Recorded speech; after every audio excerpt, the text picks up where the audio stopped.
Slow is smooth, smooth is fast. Meet the operator. This small batch, artisan made, medium dark roast espresso coffee. Get yours now at monkeywerxus.com or scan the QR code on your screen now.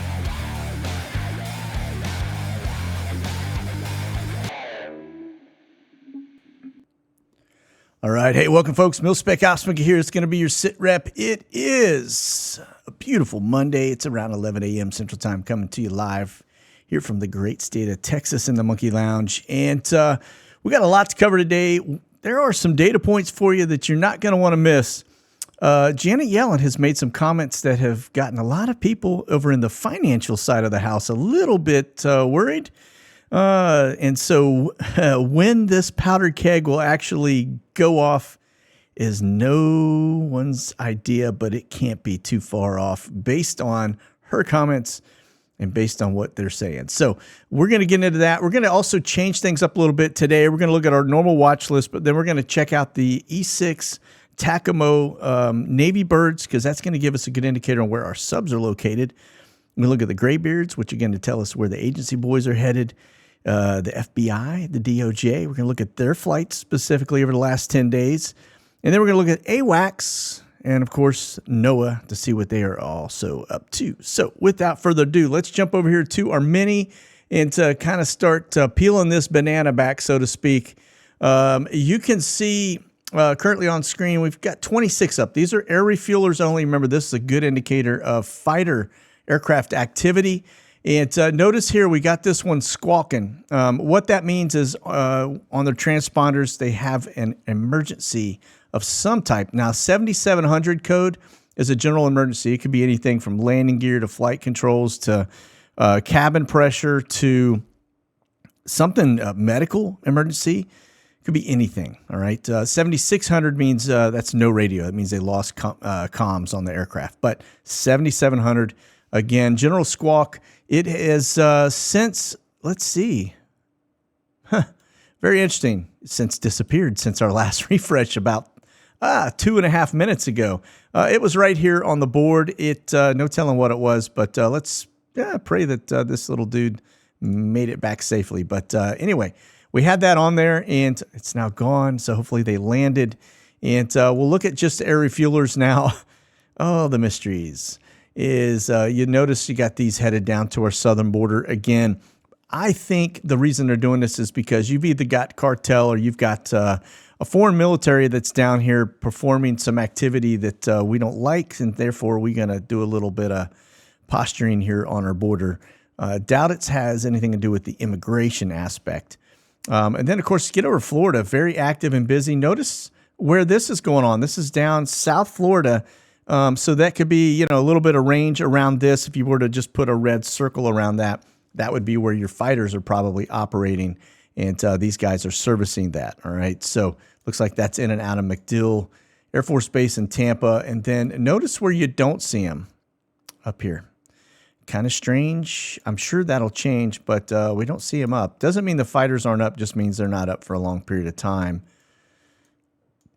And then let's see, is this coming out of Hickam? Looks like it is. Looks like you got looks like we got an air refueler coming out of Hawaii back to Southern California. Oh, the beautiful TDYs you get there, huh? All right.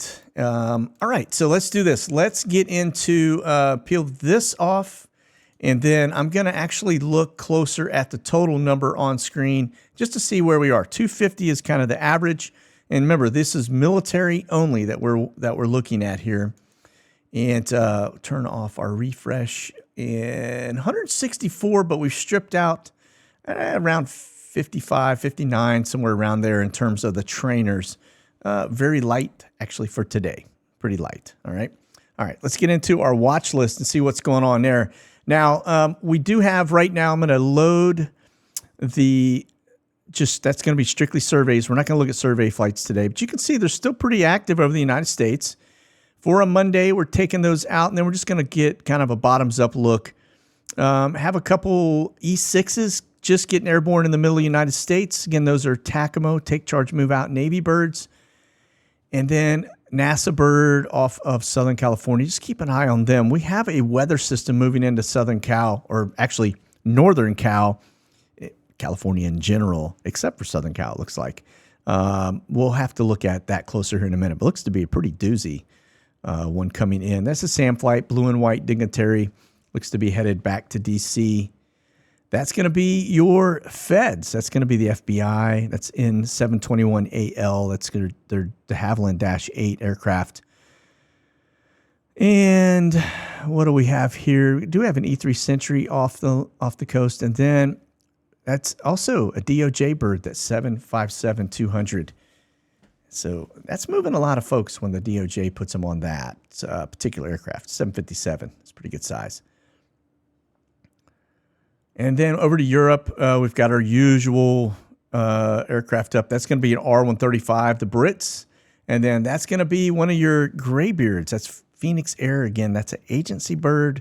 They've been spotted down. We'll look at that closer here in a minute, down in the Romania, Bulgaria side of the house. That one I'm going to take off because somehow it got reloaded into my list. It says C-135. It's actually an air refueler. I don't think it's what we think it is. And then that's an E-3 Sentry, kind of over northern Italy, and then those are your drones that are up. And that, I think, will cover us. Now, let's look at the Takamos. This kind of tells the story. Last, say, 5 days, we were looking off the West Coast, right? You expect to see that. These guys are communicating launch codes with the ICBMs on the submarines. Down off of Jacksonville, off of Norfolk, right? You expect to see them in those areas. And then, of course, out over the Gulf of Mexico. That's where you want to see our subs. They're protecting our country, and they are off our coastline, all right, all the way around. All right, now let's look at the FBI, DOJ. Just notice they're doing a little something there in the center of the U.S., but all the way down to Tampa. You got them into the Carolinas, Atlanta. Well, we know what's going on there. All right, that'll be Trump and his stuff, more than likely. Okay, they're just building their case against him because he's blowing Biden out in the polls right now. I mean, you could probably put a monkey in there and he would blow Biden out in the polls right now. And then Hawaii. Notice where they're not, though. They go to the Big Island, and then they go off to the one on the far western side, but you don't see them in Maui, which you'd think maybe they would be in Maui investigating what happened. Nope, not happening. All right, let's get over to the graybeards and get into them. This is going to be your agency boys. Now, I changed the map color because this was very hard to see in our regular, so we'll go back to the regular here in a minute. Tampa, all right? And then up there towards Canada border, U.S.-Canada border, and then this one looks to be maybe a gas stop as it rolled on up to Anchorage, Alaska. So that's going to be that's going to be your graybirds. And those are the guys that are basically agency related, right? They're CIA. They use these guys more than anybody else. And then there's that pattern again over southern Romania to the northern end of Bulgaria, right at the border. What they're looking at, I have no idea. I don't understand that pattern at all, but that's a data point for you, okay? Now let's look at the AWACS. Remember, these guys are the ones with the little dome on the top, but they also have the new one, I think, is an E7. It's got the surfboard skag on it. That perfect round circle, man in the middle, all right, doing a data grab right there over Louisiana, over Texas, down near our border. Most of the time, they're just handling military aircraft, air traffic control, congestion stuff, okay? So you expect to see it. Middle of the United States, it's about right. And then we'll get over to Europe and see what they're up to. But they have that capability. Didn't know this, but a pilot came forward and told me that. That is man in the middle. They can do the same thing as the dirt box and the Stingray. That's over the North Sea. So if there's a ship that's out in that water, it's connecting to those airplanes. And again, look at this. Right over Turin, which I thought was interesting. That's an area, or Milan, sorry. And then over France. But that's an area that we've been seeing a lot of survey flights over as well, in that Italy type of range or region. And then notice you just got them covering out over the Mediterranean and then up towards Constanta. Then we'll look over here at Japan. It looks like we've had some E3 Sentry activity there, which would indicate fighters in that general region. Actually, in Japan, it could be anything, really. R-135, same thing, right? They've got to get gas or they're swimming. So, okay, now let's look at the NOAA, and then we'll transition over to our other news cycle stuff. Just noticed the last 3 days, they have been very hot and heavy over, looks to be Utah and a little bit of Nevada in general. So what are they doing? I don't know. Other than, remember, we did just have something happen in, I want to say it was in Idaho, but that really wouldn't be that. And that was one of the energy, I don't know if it was nuclear or what, but one of the test locations actually had some type of an accident. So, but probably not related to this. This is actually also an area where there's been some pretty bad weather. So anytime you see those guys around or the weather mod guys, you can basically just, buckle up because you're probably going to get some bad weather. Yeah, coincidence? Probably not. So, all right, let's talk. We were just looking at the NOAA guys. Let's see what they have currently airborne. One just landed down here in Florida, but these two are getting up and at it right now. This is a C-20 Alpha. It goes by tail number N802NA, and it's at 453 knots. Just getting airborne, it looks like, over kind of south of Las Vegas. That C-20, that is actually, it looks like a Gulf Stream. It may actually be just something along those lines. It actually may be a Gulf Stream, but it's the military variant. So, all right, NASA B-200, that's going to be one of your little beach aircraft, 147 knots. And just getting in a little closer, looks like he was out over the water there looking at some stuff. Maybe on his final approach there, but you can see where he flew out of, all right? And we looked at the Vegas one. So, all right, that's going to cover the NASA side of the house. We'll look closer at the weather in terms of everything else here in just a minute, but we're going to look at the TFRs. So let's just transition on into Flashbang's schedule for today. Looks like he is ponying up to the table around 9 a.m., and don't see anything. He participates in a family photo with Pacific Islands Forum leaders. Yeah, I'm sure he's getting a lot of love from them, especially after Maui. But anyway, let's see. Then he hosts a meeting with his historically black colleagues and universities, board of advisors. And then, of course, Bob Marley participates with him on that. All right. I'm sure they will have a killer case of the munchies before that thing kicks off. All right, pay close attention, this powder keg that we talk about, a natural desire to diversify. This is Yahoo Finance. Janet Yellen says Americans should anticipate a decline in the U.S. dollars as the world's reserve currency. So just buckle up, folks. We already see people transitioning off the petrodollar onto the Juan Petro. There is a lot of talk with BRICS, and I think the U.S. dollar is sunsetting. So pay close attention to this because that will impact our banks, our economy, the world economy for that matter. All right. That is not a good sign, especially when you have on the horizon what it is we've been talking about, which is this global recession. Once the U.S. enters that, the rest of the world will be in. Europe is already in a recession. We'll look at that closer here in a minute as well. But here's the other piece too. Not good news.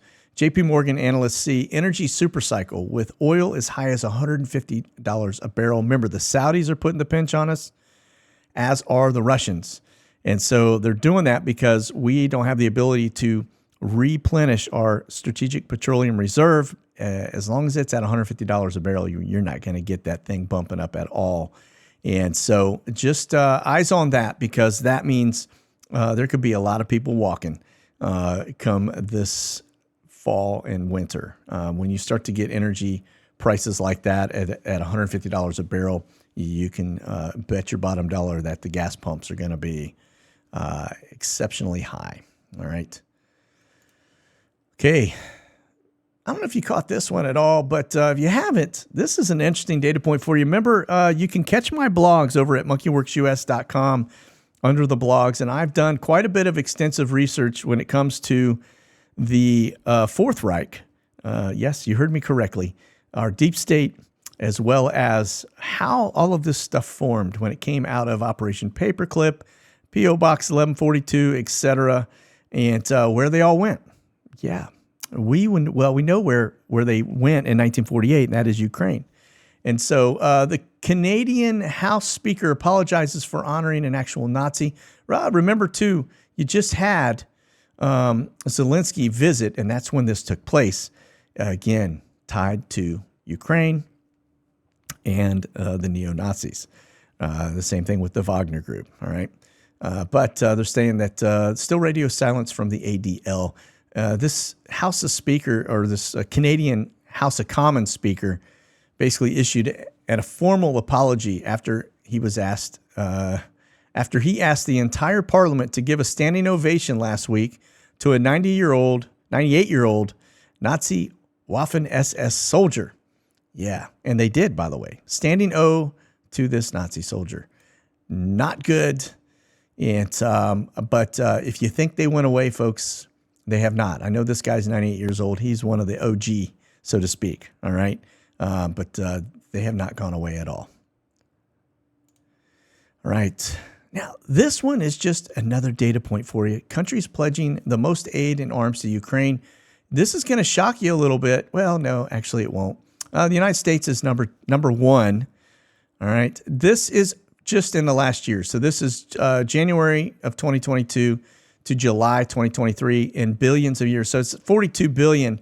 But Germany is number 2, Great Britain number 3. And but here, check this out. This is where it gets really interesting.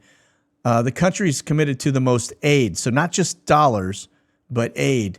And look at this is kind of the yellow is going to be the finance, little blue is humanitarian, and then the green is military. Of course, look at where the U.S. is on this one. U.S. is still number 2. This is all of the EU, all right, combined. But the reason this is pretty bad is because, remember, the EU is in a recession right now, and the fact that they are giving money to Ukraine to fight a war that they are not winning, in fact, they haven't made any ground whatsoever. It's just you're just burning money at this point for no reason other than the fact that we know that it's getting laundered and put into people's bank accounts. So what's happening here is our governments that are pumping this in somewhere are getting money out of this. I can bet your bottom dollar on that. Just like Uranium One, if you may remember that one, this whole scandal that took place with Uranium One, and the fact that our State Department was basically giving money to foreign programs in lieu or in return, they would get a cut that would be issued into the Clinton Foundation. Yeah. But, all kinds of people went to jail for that. Nope. They did not. Not a soul actually went to jail, other than I think 1 or 2 Ukrainians. Other than that, everybody is still walking free and they're on to their next pitch. And that's what we're watching happen today.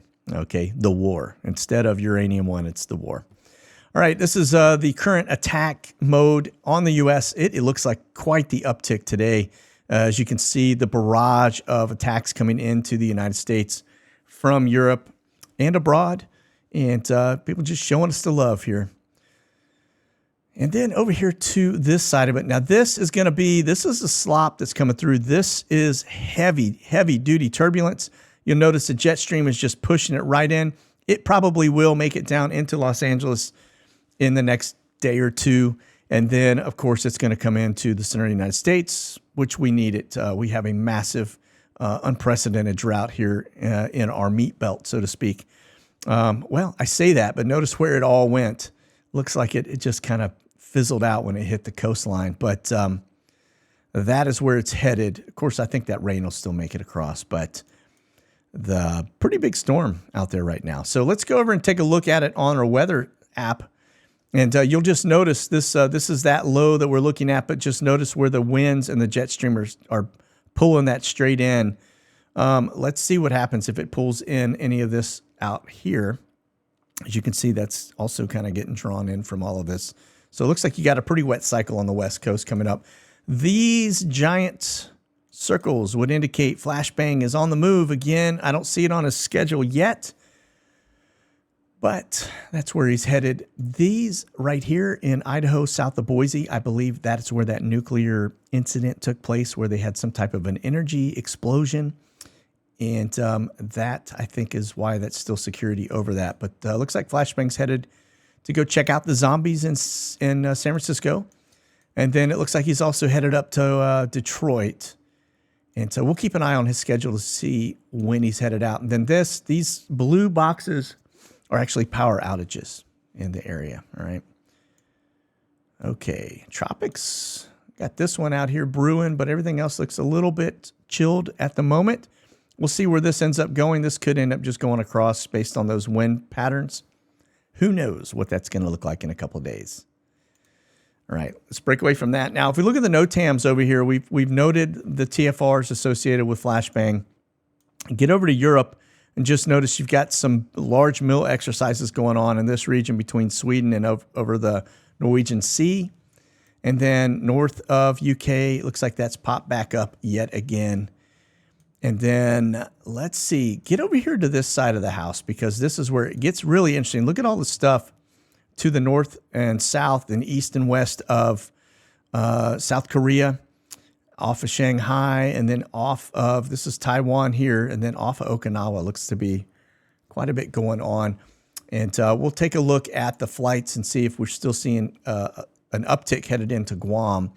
It looks like, if I had to guess, just based on what we're seeing trend data-wise, the U.S. isn't going to do anything in terms of protecting Taiwan. So my guess is these flights we're seeing in Guam and into Okinawa and Japan are more than likely going to be some type of a backfill in case things spill over, right? It'll keep, if we have to evacuate embassies or whatever it may be in Taiwan or something along those lines, all right? We're not going to take on China. There's no way. When you're moving 500,000 rounds of 155 millimeter artillery from this region over to Europe, yeah, you're not fighting anybody over here, at least not from a ground perspective, okay? All right, over to Biggs Army Airfield. Very, very light and quiet. This one throws me just a little bit of a loop. I don't know what it is. It is Epic 72, but it came out of Charlotte, North Carolina. And the reason I don't know what that is, if you look at the airspeed on it, it was close to 600 miles an hour. It could be a C-17 that came out of that region. More than likely, that's what it is, but I don't know. Okay, so we'll just keep an eye on it. But we could have had a C-17 roll into Biggs. You don't see them too very often there, at least not on the board. And then speaking of Army, check this out. The U.S. Army receives 4 DE Mosho Rad high-energy laser weapon prototypes. That's direct energy, by the way, DE. And looks like they rolled into Fort Sill, Oklahoma. Don't know. It's evidently it's a 50-kilowatt laser weapon mountable and on land vehicles. The interesting thing is that the leverages battery and thermal capabilities to fire beams invisible to the eye. It basically melts all your electronic equipment. So think of it kind of like an EMP, just basically cooks everything that's on the vehicle, and that's what this looks like. So they can hit aircraft. They can do a lot of things. So that's a pretty neat little weapon, but just goes to show you just how far direct energy weapons have come. All right, over to Dover. And we got a C-17 coming in from Black Tickle, Netherlands. What a name. And then it looks like a 747 out of JFK, 1 Camber flight from Ramstein. And then we go down on the board. You got another Coletta bird coming in from JFK. So we do see some 747s on the move. Remember, we did promise Ukraine that they would get some M1 Abrams early September. I don't know. This could be what that is. We'll watch and see. And then, of course, we've got a UPS 747-800 brand spanking new bird coming out of Muhammad Ali International. That's Louisville. That's home base operations. That's where it's headed to, from there. And then we have this Camber flight headed to Ramstein 747. That's it. Over to Ramstein. And notice a couple things on here. Marijet coming in. That's going to be troops from Brussels. Camber flight, near the eastern province. That's a 747. I don't know who that is. That's going to be NATO coming out of Berlin. German Air Forces in. Remember, this is all Ramstein, so some of this you would expect them to be frequenting the area. Camber flight coming out of Portsmouth, 747. Now, where are they going from there? Looks like the NATO's headed back to Berlin, German Air Force to Milan. And we've got, that's Royal Transport. That may be the R135 we were looking at a little earlier. Atlas Air's headed to Seoul, Korea from there. 747, that's headed over probably to get more 155 millimeter artillery. That's it on the board. Let's jump over to the Camber, and we got nothing. I don't know when the last time was I've looked and not seen a Camber flight airborne. So let me back up and see. Not a thing. All right. The Brits, they've got about 6 of them on the board right now. Notice they are all over the place. Looks like they are headed in and out of home country. Out of Poland, that looks to be Poznan, which is a U.S. military base. And then, of course, they're probably there with us. And then a couple headed southbound out of Europe, looks to be headed towards Cyprus. All right. This is the only flight coming out of Berlin. That's going to be NATO, probably headed back home. And then we've got this national cargo, 747s, quite a few coming out of Manila, Philippines, Hong Kong, Travis, California, Travis Air Force Base, California. And that's I'm not even going to try. Turkmenbashi. I don't know. Pat myself on the back. I think I actually did that right. So anyway, that's that one. All right. Looks like one headed to Anchorage. So 747s probably still moving, and they will be for a while, moving artillery stuff. So let's see. Maybe we see one last push out of the Ukrainians. And then here, check this out. This is Omni and a couple 767s, 3 of them to be those are going to be troops, 100% all the way around. So, all right, over to one more news cycle here. Biden imports a record number of migrants in August. Shocker. Good Lord, look at that. It looks like the Susan B. Komen marathon there. It's insane, the amount that's coming through. But looks like his migrant inflow broke several records, including record inflows of all migrants, Mexicans, and non-working dependents.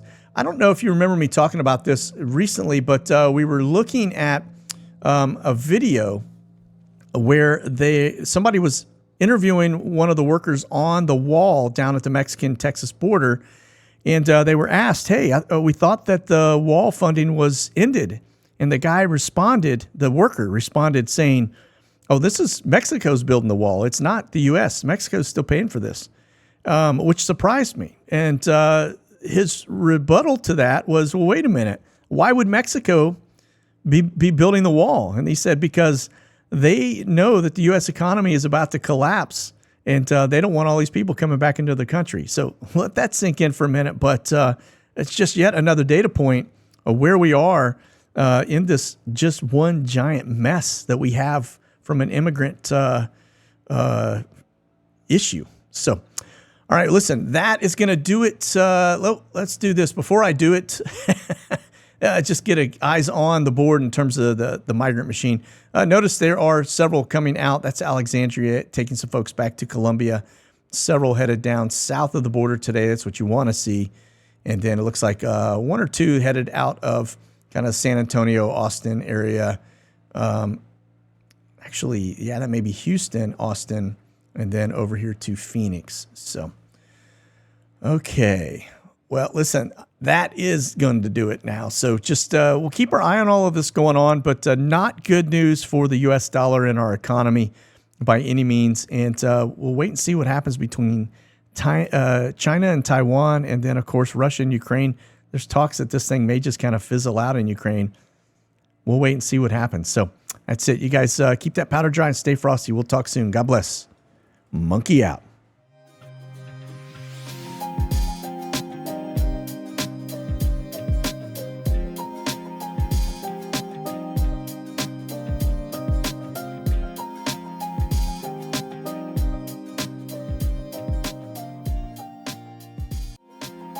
Thanks for watching, folks.